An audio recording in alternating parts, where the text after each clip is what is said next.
नमस्कार. तू ही रे माझा मितवा ह्या सिरियलच्या आजच्या भागामध्ये आज आपण पाहणार आहोत.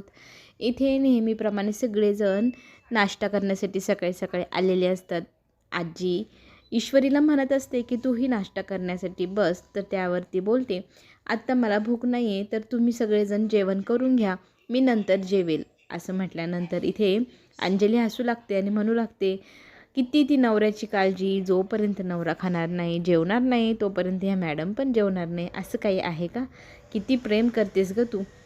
आणि त्यातच आजी म्हणत असते की ह्या घराला तू नेहमी असं सावरून ठेव, सांभाळून ठेव. ह्या वाक्यानंतर इथे आजी बोलते तर लगेचच अर्णव म्हणतो, काही काही लोक फारच खोटे मुखवटे घेऊन फिरत असतात, खोटं वागतात. सगळेजण त्याच्याकडे पाहू लागतात. असं का बोलला म्हणून विचारू लागतात.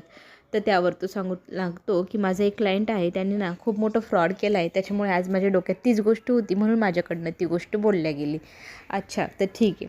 तर सगळेजण जेवायला बसलेले असतात आणि आपल्या घरात एक सेबडकर एक ईश्वरी आल्यापासून पदार्थ तयार होत आहे आणि त्या सगळ्यांचा आस्वाद आपल्याला घ्यायला मिळतो आहे. किती आनंदाची गोष्ट आहे असं मामा बोलू लागतात. आणि इथे ईश्वरी लगेचच अर्णवला खीर बनवली आहे म्हणून वाढू का असं विचारते. तर तो, मला एक क्लायंटचा फोन आला आहे, महत्त्वाचं आहे, मी आलोच असं म्हणत जेवणाच्या टेबलवरनं उठून गेलेला असतो. सगळेजण जेवण करत असतात. ईश्वरीला जोपर्यंत अर्णव जेवत नाही तोपर्यंत जेवायचंच नाही आहे, त्याच्यामुळे तिने पण घेतल्यामुळे तिलाही जेवता आलेलं नसतं. इकडे क्लाउड किचनमध्ये आकाश मदत करायला गेलेला असतो आपल्या नम्रताला. नम्रता त्याच्यासाठी चहा आणते आणि त्यांना सांगते चहा घ्या, पण सावकाश चहा गरम असेल.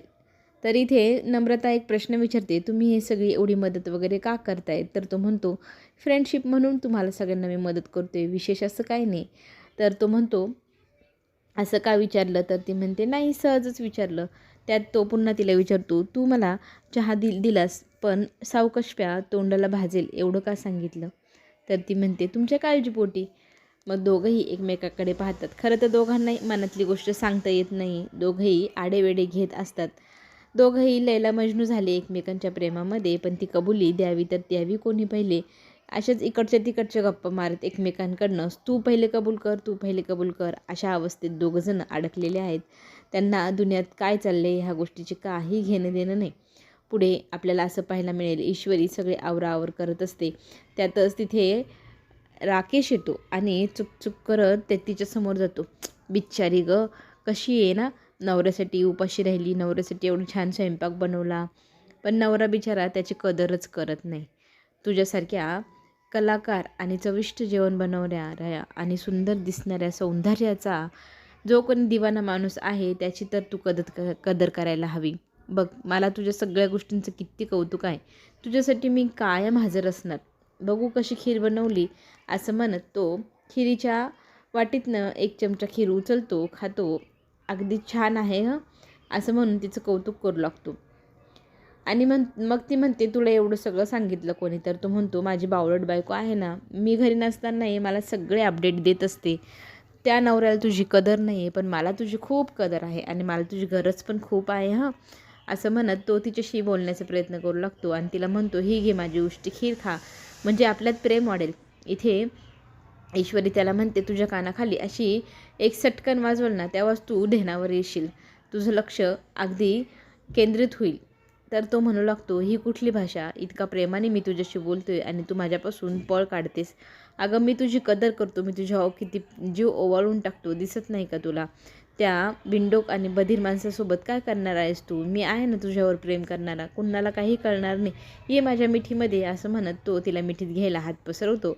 त्यातच ती त्याच्या तोंडावरती मग ग्लासभर पाणी ओतते आणि त्याला शुद्धीवर आणत ती म्हणू लागते की मी आज तुझ्या तोंडावर पाणी ओतलं आहे, तेही तुला जागं करण्यासाठी. तू कायम लक्षात ठेव की तुझ्यात आणि माझ्यात एवढं अंतर राहणार आहे की मी तुझी कधीच होणार नाही. माझा नवरा माझ्याशी आयुष्यभर भांडला ना, तरी मला हा संसार गोडच वाटेल. तुझ्यासारख्या नालायक माणसाची मला काही घेणं देणं नाही. असं म्हणून ती निघून जाते. इथे राकेशचा संताप होतो. चांगलाच धडा तिला शिकवायचा आहे. इकडे मात्र ईश्वरीच्या आईची धडपड चालू आहे. तिला ना त्या बातमीबद्दल सगळी सखोल माहिती मिळवायची. त्याच्यासाठी ती ते सातभाई आहे त्यांच्या बायकोला फोन करते. ते तर नाही ह्या जगात, पण त्या बातमीबद्दल काही माहिती मिळते का विचारू लागते. तर ती बाई म्हणते, इतक्या वर्षापूर्वीची माहिती तुम्हाला का काढायची. तर ती म्हणते, तुमच्या मुलीला संसार तुमच्यामुळे जर मोडला असता तुमच्या मुलीचा, तर तुम्ही काय केलं असतं. माझंही तसंच झाले, माझ्यामुळे माझ्या मुलीचा संसार मोडतोय, त्याच्यामुळे मला ती माहिती पूर्ण काढायची आहे. त्यातनं मला सत्य आणि खरं बाहेर आणायचं आहे. माझ्या मुलीचा संसार वाचवण्यासाठी मी हे सगळं करते, प्लीज मला मदत करा. तर ती व्यक्ती म्हणते की मी लवकरच ह्या सगळ्या गोष्टींची माहिती मिळवण्याचा प्रयत्न करते, मिळाले की मी स्वतः तुम्हाला फोन करेल. इथे ईश्वरीच्या आईला काय करू अशी माहिती मिळवण्यासाठी असं झालेलं आहे. अर्णव रात्रीही जेवायला आलेला नसतो आणि तो कॉफी पीत त्याचं काम करत बसलेला असतो. त्याला आठवतं की ईश्वरीने मोठ्या दिमाखात सांगितलं होतं, मी तुमची बायको आहे, तुम्ही जेवल्याशिवाय मी जेवणार नाही. मग तिने काही खाल्लं असेल की नाही म्हणून काळजी तर वाटते, पण दाखवायची कशी, त्यालाही तिची काळजी आहे. त्याला ते क्षण आठवू लागतात जेव्हा जेव्हा ईश्वरीने त्याला घास भरवलेला, आणि ते आठवून तो इमोशनल होत असतो. त्यातच तितक्यात तिथे ईश्वरी आहे, त्याने बडबड तिची नेहमीप्रमाणे सुरू करते की तुम्ही आज दिवसभर जेवलेले नाही, तुमच्या पोटातले कावळे ओरडून ओरडून बेहोश होऊन जातील, ते बेहोश होतील, मग तुम्हाला चक्कर येईल, तुमच्या पुढे अंधार अंधार दाटेल. अशा सगळ्या गोष्टी इकडची तिकडची ती बडबड तिची इंदोरी स्टाईलमध्ये सुरू करते. आणि मग तुम्हाला काहीच दिसणार नाही, तुम्हाला गरगरल्यासारखं होऊ लागेल, गोल गोल गोल गोल सगळं जग तुमच्या पुढे फिरू लागेल. हे बघा, असं स्वतःच्या भोवती ती गिरक्या घेऊ लागते. गिरक्या घेता घेता बडबड करता करता तिला नकळतपणे ग्लानी आल्यासारखं होऊ लागतं. हे अर्णवच्या लक्षात येतं. अर्णव पटकन येतो, तिला सावरतो, पडण्यापासून वाचवतो. तर ती त्याला म्हणू लागते, मला माहिती आहे तुम्ही दाखवताय की तुम्हाला माझी काळजी नाही, तुम्हीही माझ्यासोबत मला शिक्षा देता देता उपाशीच आहात. माझी अशी इच्छा आहे तुम्ही जेवण करावं. तर तो म्हणतो, मला जेवायचंच नाही, तू का मला जबरदस्ती करत आहेस. तर ती म्हणते, मला माहिती आहे तुमचा राग माझ्यावरती एवढा दिवस टिकूच शकत नाही, तुम्ही हा जो रागाचा मुखवटा घेऊन फिरताय ना, हा जास्त काळ राहणार नाही, आणि आत्ता तुमचा राग घालवण्यासाठी मी प्रयत्न करते, प्लीज माझ्यावर विश्वास ठेवा आणि माझ्या आईवरती पण ठेवा. तर तो म्हणतो, मला तुमच्यासारख्या खोटारड्या लोकांवर अजिबात विश्वास ठेवायचा नाही. आणि मागे वळून पाहतो तर ईश्वरी कुठे, तर ईश्वरी जमिनीवर खाली पडलेली असते. तिला चक्कर आलेली पाहून इथे अर्णव फार घाबरतो. अर्णव मग आजीला, ताईला, मामांना हाक मारू लागतो. सगळेजण खोलीत येतात. तर ईश्वरी चक्कर येऊन पडलेली पाहून सगळे घाबरतात. ईश्वरीला मग ज्यूस इथे अंजलीताई पाजत असते आणि म्हणू लागते, हे बघ, दिवसभर जेवली नाही म्हणून काय झाले. आजी पण चिडचिड करावं लागते अर्णववरती की दिवसभर पोटात अन्नाचा कणही नाही, त्यांनी तिला ग्लानी आली. खरं तर हे तुझ्यामुळंच झाले चिंटू, असं अंजली आता आरोप लावते आणि म्हणते, तू जेवला नाही म्हणून तीही जेवली नाही, तुझ्यामुळेच तिला ही चक्कर आलेली आहे. आता बस झालं हं.